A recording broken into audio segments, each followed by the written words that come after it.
Welcome to Trader TV, I'm Dan Barnes. Investment managers are developing leaner, fitter trading teams to manage the buying and selling of stocks and bonds in the most efficient way possible for their investors. Here to explain how heads of trading navigate this evolution is Paul Squires, head of trading for EMEA equities and Henley fixed interest at Invesco Asset Management. Paul, welcome to Trader TV. Thanks for the invitation, Dan. Nice to see you. So can you tell me, how's the electronification of the equity market changed the profile of the equity trader?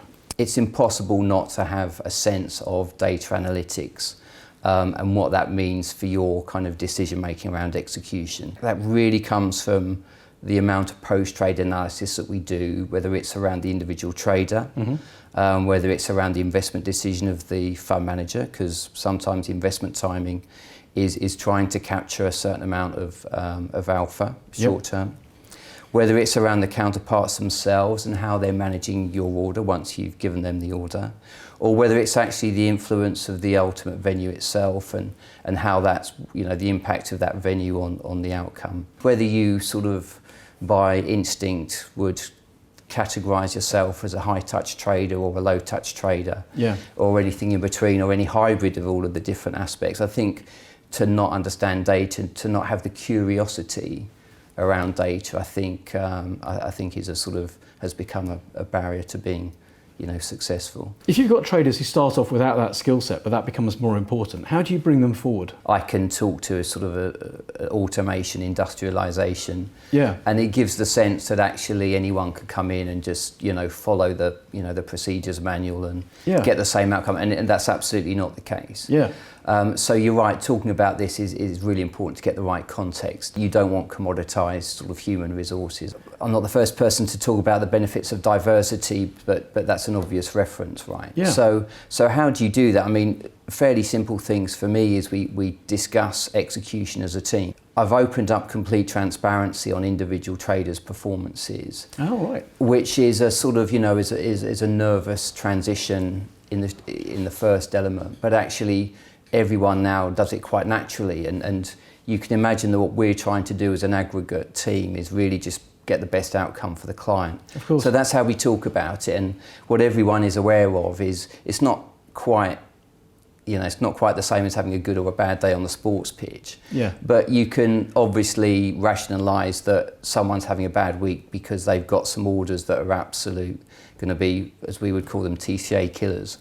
And equally, that the relative performances of people is always going to change. So I think it's important to try and sort of normalise that as much as possible. Can you use transaction cost analysis as a tool to improve traders, or is there a risk that's just putting a simple number to their performance?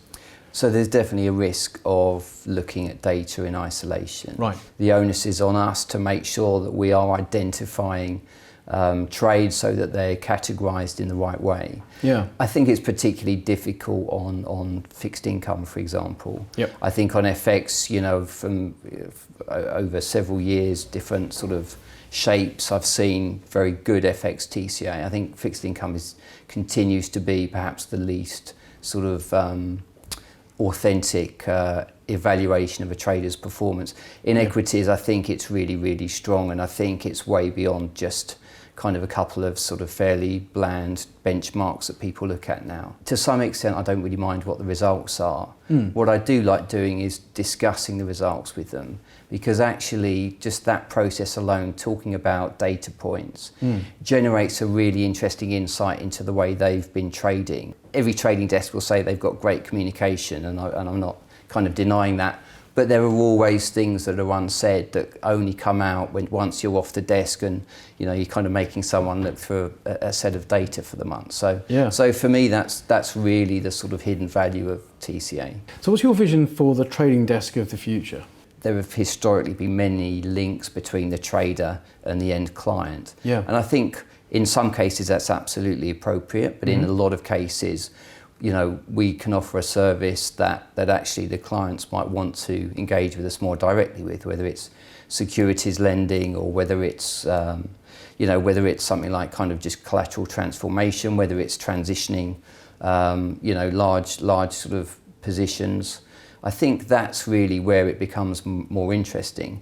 And I think clients perhaps do have a curiosity. I certainly hope they have a curiosity about some of the things that we do, because you know, I think kind of their visibility of that has been somewhat, you know, kind of limited up to now. So I think that's an interesting evolution. Going back to our first sort of introductory discussion, so I think there will be automation. What I don't think that necessarily means is this, you know, the added value of the human intellect and the, you know, those skills goes away.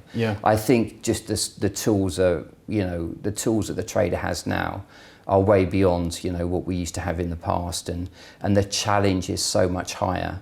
Quite rightly, you know, the sort of the empowerment that we have goes with sort of responsibility as we head into an SMCR regime, for example. So I think quite rightly that ownership and responsibility will increase significantly. Paul, thanks so much. Thanks very much for your time. Nice to see you, Dan. I'd like to thank Paul Squires for his insights, and of course you for watching. To catch up on other markets we cover or to subscribe to our newsletter, go to tradertv.net and etftv.net.